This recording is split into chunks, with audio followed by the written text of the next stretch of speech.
I was standing alone in a dim Miami parking garage, the hum of fluorescent lights echoing off concrete walls, when my phone lit up again, and I swear my stomach dropped so hard I thought I'd fall through the floor.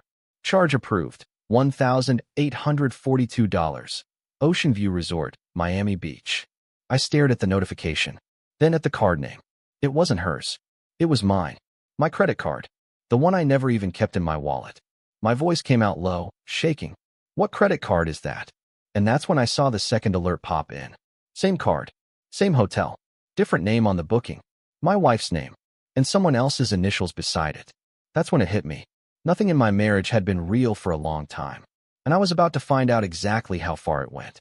If you genuinely enjoy our stories, please subscribe to the channel, tell us where you're from, and what time it is right now. It's always fascinating to know how far our story flows. At first, I told myself it had to be a mistake. Banks mess up. Systems glitch. Right? That's what I wanted to believe. But deep down, I already knew. My wife, Lauren, had been different for months. Always late meetings.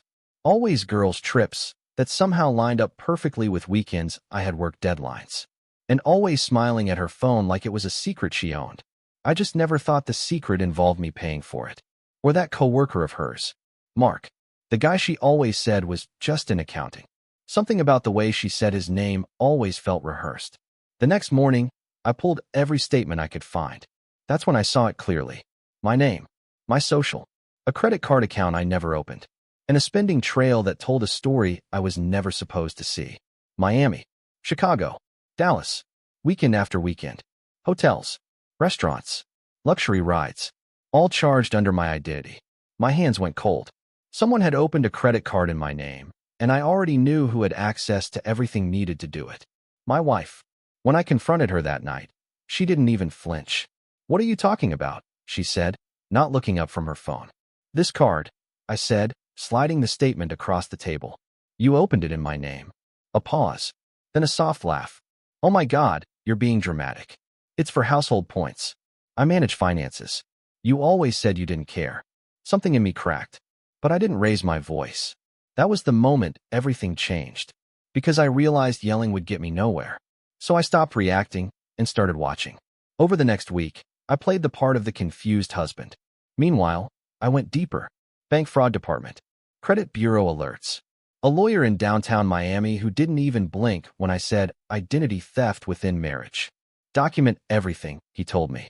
"Don't warn her again." So I didn't. Instead, I let her spend. I let her book. I let her believe I was still the same broken, trusting man she had been walking over for months. And every transaction built my case. Then came the receipt, left on the kitchen counter like it meant nothing. Ocean View Resort, King Suite, Mark and Lauren. That night, I didn't sleep. I just sat in the dark listening to her come home past midnight, humming like she didn't just set her entire life on fire. That was when I made the decision. Not revenge and anger. Revenge and silence. The next morning, I called the bank and froze every account tied to my identity. I authorized fraud reversal requests. I submitted police documentation. Then I did one more thing. I forwarded everything to her company's HR department. Because Mark wasn't just a coworker. He was her supervisor. And company policy didn't care how in love they thought they were. It cared about fraud, ethics violations, abuse of financial systems. 2 days later, the email started. First the bank, then the lawyer, then her job.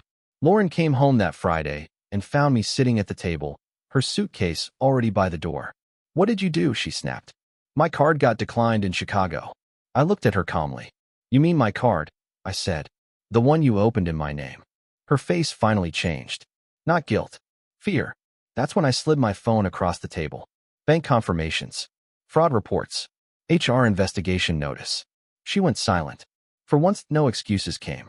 Mark didn't last the week. HR suspended him pending termination. The trips stopped immediately. Every hotel cancellation hit her inbox like clockwork. And the debt? It didn't disappear. It came home to her. Legally. My lawyer made sure of that. Divorce papers followed within days. She tried calling me 3 times. I never answered. Because the man she thought she could erase wasn't there anymore. He had already left the moment he saw that first notification glow in the parking garage. Weeks later, I moved into a smaller place across town. Quiet. Simple. No shared accounts. No secrets hiding in statements. Just silence that finally felt like mine again. One evening, I passed a Miami travel ad on a screen downtown. Ocean waves. Bright sun. Luxury hotel. For a second, I remembered that parking garage. The phone glow. The moment everything split into before and after. And I didn't feel anger anymore. Just distance. Like it happened to someone I used to know. My phone buzzed once. Unknown number. I didn't open it. I already knew what it would say. Nothing she could write would undo what she became, or what I had to become to survive it. I turned off the screen and kept walking. And for the first time in a long time, I didn't look back. The end.